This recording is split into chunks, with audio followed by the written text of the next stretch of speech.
Astina dan Kimi pulang dengan berjalan kaki. Demi mengumpulkan uang untuk menyelamatkan adiknya, Petrus, mereka menjual mobil mereka. Baru-baru ini, Kimi juga berencana untuk menjual rumah mereka. Ketika mereka datang ke Lovely City, Shanks mengirim seseorang untuk menjemput mereka. Tapi sekarang, Shanks bahkan tidak bisa melindungi dirinya sendiri, jadi dia tidak akan memperdulikan hidup dan mati mereka. Sepanjang jalan, orang-orang yang ada di jalan sedang membicarakan hujan salju yang tiba-tiba turun. Dulu ada cerita tentang seorang legenda yang diperlakukan secara tidak adil. Hal ini menggetarkan langit dan bumi sampai menurunkan hujan salju di musim panas. Kali ini tiba-tiba turun hujan salju, siapa lagi yang telah diperlakukan tidak adil? Jangan ngomong sembarangan, aku tadi membaca berita. Dan di berita itu mengatakan bahwa ada orang kaya yang sengaja menurunkan hujan salju yang romantis ini untuk melamar kekasihnya. Wow, omong kosong apa ini? Bahkan jika dia adalah orang yang sangat kaya, bagaimana bisa dia mengatur langit? Kamu tidak tahu, orang kaya itu sangat luar biasa, dia menyewa belasan pesawat untuk menaburkan salju.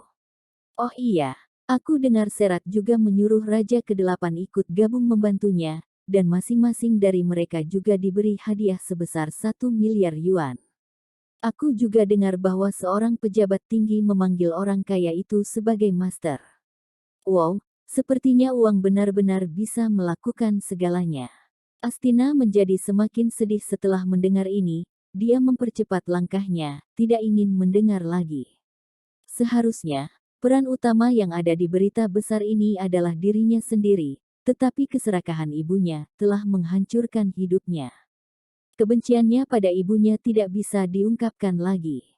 Setelah akhirnya sampai ke pemukiman, Kimi sudah tidak bisa menahan diri lagi dan mulai menangis. Putraku yang malang, tidak ada harapan untuk keluar dari penjara lagi. Shanks saja sudah menundukkan kepalanya kepada mereka. Apa yang bisa ibu lakukan untuk menyelamatkanmu, nak? Tangisannya langsung menarik perhatian banyak orang. Astina merasa sangat malu, dan buru-buru menghentikan Kimi. Bu, jangan menangis lagi, kamu tidak lihat, semua orang memperhatikan Kids. Kimi tiba-tiba marah, Astina, apa maksudmu? Adikmu tidak bisa dibebaskan dari penjara. Apa salahnya aku menangis? Sebaliknya kamu bahkan tidak memperlihatkan ekspresi apapun. Apakah kamu ingin adikmu berada di dalam penjara selamanya? Kelak ketika kamu sudah menikah, dan disiksa di rumah mertuamu, bukankah kamu juga mengharapkan adikmu untuk membelamu? Saat berbicara, mata Kimi tiba-tiba bersinar, dia menepuk kepalanya, dan berkata, Astina, aku terpikir satu cara untuk menyelamatkan adikmu. Kamu kan sangat cantik, kamu bisa menikah dengan pejabat tinggi, atau menjadi selingkuhan mereka. Semakin tinggi semakin bagus, jadi dia akan lebih mudah mengeluarkan adikmu.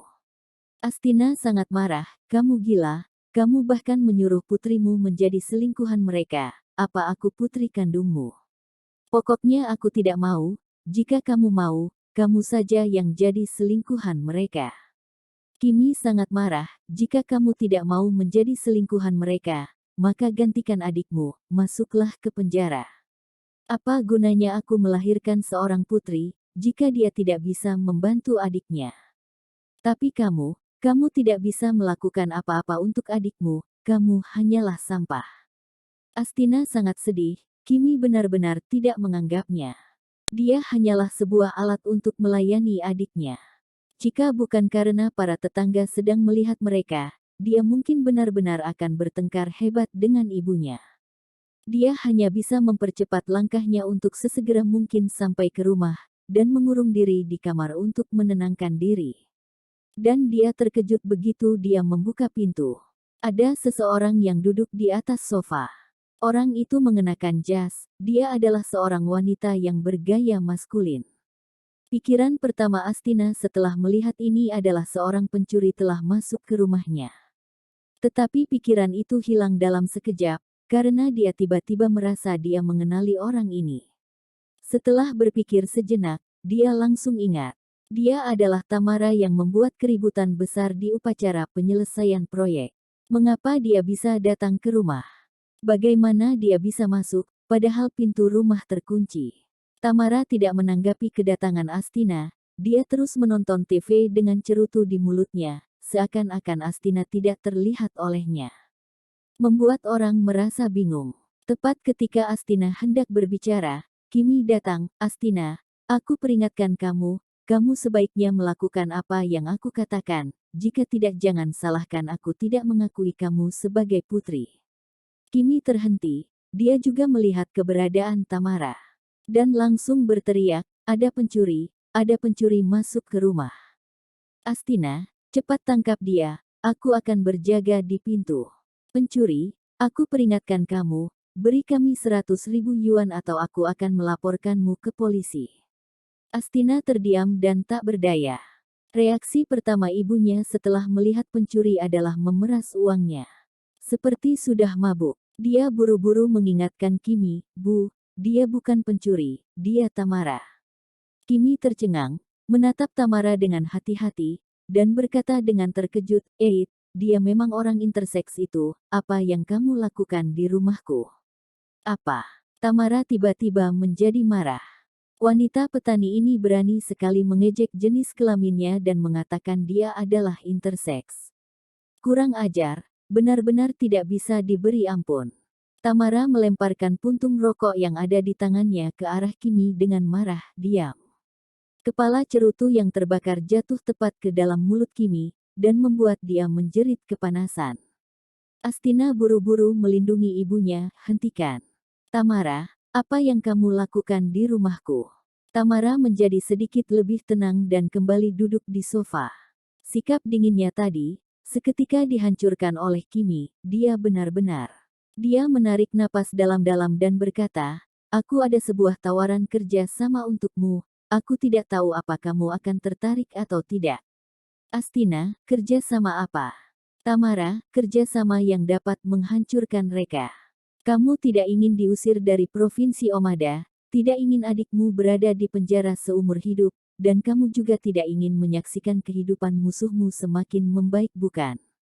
Aku bisa membantumu. Astina menarik napas dalam-dalam, mengapa aku harus mempercayaimu? Tamara, mengapa? Karena aku juga musuh Reka, bagaimana? Astina mulai ragu. Terus terang, dia takut. Kemampuan yang telah ditunjukkan Reka benar-benar mengejutkannya. Dia tidak berani melawannya. Tamara menghela nafas kecewa, lalu berjalan keluar, sudahlah, lupakan saja, kamu benar-benar tidak bisa diajak kerja sama. Jika kamu memang ingin terus begitu, terserah kamu. Tidak ada pengaruh yang besar bagiku jika Reka tidak mati, mungkin hanya merasa sedikit kesal, tapi kamu berbeda. Jika Reka tidak mati, kamu akan terus ditekan olehnya seumur hidup dan tidak akan pernah bebas. Melihat Tamara sudah hendak berjalan keluar pintu, Astina menjadi cemas. Ini mungkin adalah kesempatan terakhirnya untuk mengalahkan Reka. Apa dia harus menyerah begitu saja? Tapi hatinya tidak rela. Astina buru-buru berteriak, berhenti, aku ingin bekerja sama denganmu. Tamara tersenyum, senang bekerja sama denganmu, ayo, sekarang kita pergi untuk menyusun rencana. Ketika keduanya hendak pergi, Kimi menghentikan Tamara, tunggu. Selama ini aku selalu bergantung pada putriku. Jika putriku pergi, siapa yang akan menyiapkan makan dan minumku? Aku bisa mati kelaparan. Bukankah kamu memiliki banyak uang? Kamu sebelumnya bahkan memberi sekelompok bajingan itu uang puluhan miliar yuan. Jadi beri aku sedikit uang. Melihat wajah serakah ibunya, kebencian Astina kembali muncul. Demi uang, ibunya bahkan tidak memikirkan harga dirinya lagi. Dia bahkan meminta uang pada orang lain. Tamara juga terdiam, hei, dasar kamu wanita tua, bagaimana kamu bisa melahirkan gadis secantik ini? Tapi sayang sekali bunga secantik ini, sudah kamu kotori dengan kotoran sapi. Dia mengeluarkan kartu bank dari sakunya dan melemparkannya ke lantai, jangan sampai mati kelaparan, kalau tidak putrimu pasti akan menyalahkanku. Kimi buru-buru mengambil kartu bank itu, tersenyum dan berkata, terima kasih, terima kasih. Sepulangnya ke rumah, Krusno menjadi semakin marah. Hari ini dia dimarahi oleh Zeus, semua hartanya disita oleh Reka, dan bahkan Bensu sekeluarga pun menyalahkannya. Di mana martabatnya sebagai senior? Selain amarahnya, dia juga masih terus memikirkan USB yang diberikan Reka kepadanya. Apa sebenarnya isi dari USB itu, sampai berkaitan dengan nyawanya sendiri? Dia menghisap 2 batang rokok dengan kesal, lalu berjalan keluar dengan tongkat. Natsu buru-buru berkata, "Ayah, kamu mau pergi kemana? Lily akan segera pulang membawakan kita makanan." Krusno berkata, "Aku tidak nafsu makan, aku ingin keluar cari angin dan kalian makan saja tidak perlu menungguku." Baiklah. Natsu juga tidak memaksanya. Krusno langsung pergi ke warnet. Dia memberikan USB itu ke penjaga warnet dan berkata, "Nona, bisakah kamu membantuku membuka file yang ada di USB ini? Aku tidak mengerti komputer." Penjaga warnet itu adalah seorang gadis berusia sekitar 17 atau 18 tahun yang sedang sibuk bermain game. Awalnya dia tidak mau membantu Krusno. Namun, dia juga kasihan melihat Krusno yang sudah tua ini, jadi dia akhirnya memutuskan untuk membantunya membuka file yang ada di dalam USB itu. Hanya ada satu file di dalam USB itu. Krusno memakai headphone-nya dan mendengarnya. Setelah mendengarnya, dia langsung emosi, wajahnya memerah sampai kehijauan, dan akhirnya memucat. Isi dari audio itu adalah percakapan antara Natsu, Bensu dan Kimi. Pada saat upacara pembukaan Pusat Medis Kaito Bensu dan Pusat Medis Myogi Kimi. Pada upacara pembukaan kedua pusat medis tersebut, Krusno membawa keluarganya untuk meramaikan acara Kimi, dan tidak menghiraukan acara Bensu. Kemudian, karena konflik antara Kimi dan Bensu, Krusno mengalami syok berat sampai menderita infak otak. Rekaman ini adalah reaksi Bensu dan Natsu setelah Krusno pingsan. Bensu ingin menyelamatkan Krusno, tetapi Natsu menghalanginya dan memberi isyarat kepada Kimi untuk membunuh Krusno, sehingga dia bisa mendapatkan warisannya. Pada akhirnya, Rekalah yang menyelamatkan hidup Krusno. Setelah mendengarkan rekaman itu, Krusno hampir tidak bisa bernapas. Natsu, putra kesayangannya itu ingin membunuhnya hanya karena warisan yang tidak seberapa itu. Pukulan ini tidak terlalu besar. Di usianya yang sekarang, dia tidak bisa menghadapi ini. Terlepas dari kemarahan, air mata penyesalan mengalir dari sudut matanya. Dia menyesal, mengapa dia tidak memperlakukan putra ketiganya Bensu dengan lebih baik sebelumnya.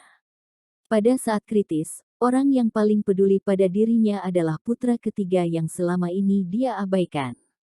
Mengapa tidak membiarkanku lebih cepat mengetahui watak asli dari dua orang ini? Dia mencabut USB dengan marah, lalu bangkit, dan pulang dengan tongkat. Anak durhaka, benar-benar harus diberi pelajaran. Kembali ke rumah, Natsu dan Lily sedang makan. Setelah melihat Krusno, Natsu langsung menyambutnya, "Ayah, kamu belum makan kan? Ayo kita makan." Yang tidak diduga, tanpa mengatakan apapun, Krusno langsung memukul Natsu dengan tongkatnya. Pukulan ini terlalu tiba-tiba sehingga Natsu tidak sempat menghindar, bagian kepala yang terkena pukulan itu benjol. Natsu melompat sambil memegangi kepalanya dan berteriak, "Ayah, mengapa kamu memukulku?" "Natsu, memukulmu. Hari ini aku ingin memukul anak durhaka sepertimu ini sampai mati. Kamu bahkan ingin membunuhku hanya demi warisan itu. Kamu bajingan, anak durhaka. Kamu lebih dari binatang buas." Natsu tercengang, "Ayah, omong kosong apa yang kamu bicarakan? Kamu adalah ayahku, bagaimana aku ingin membunuhmu hanya demi uang?" Krusno melempar USB itu ke Natsu, "Kamu dengar sendiri, buktinya ada di sini." Natsu mengambil USB dan menyerahkannya kepada Lily. "Lily, lihat isi dari USB ini." Natsu juga sangat penasaran, apa sebenarnya isi dari USB Reka yang sangat misterius ini. Lily buru-buru memasukkan USB ke tablet dan memutar audio yang ada di dalamnya. Setelah mendengarkan rekaman, ekspresi Natsu berubah menjadi merah kehijauan dan kemudian memucat. Sial, Siapa yang merekam percakapan ini? Rekaman ini sudah membuktikan ambisi liar Natsu. Keluarga Bensu tidak mungkin melakukan ini pasti reka.